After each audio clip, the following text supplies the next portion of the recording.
Hello friends, मेरे channel में आपका स्वागत है। आज हम आपको न्यू छठ गीत सुनाएंगे। बहुत ही प्यारा गीत है। प्लीज़ मेरे चैनल को सब्सक्राइब ज़रूर से ज़रूर कीजिएगा।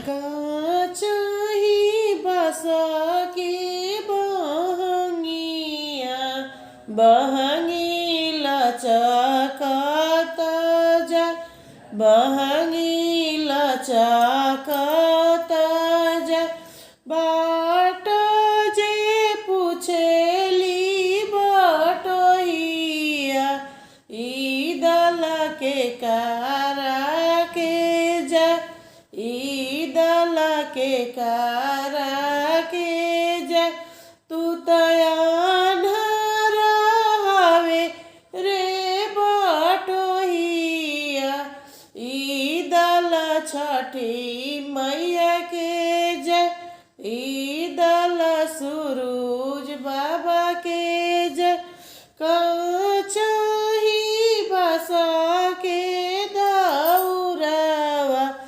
दौरा लचकाता जा कलश पलचकाता जा बाट जे पूछेले बटोहिया ईदल के कारा के जा ईदल के कारा के जा तू तयान्हर हवे रे बटोहिया ईदल छठी मैया के जा ईदल सूरज बाबा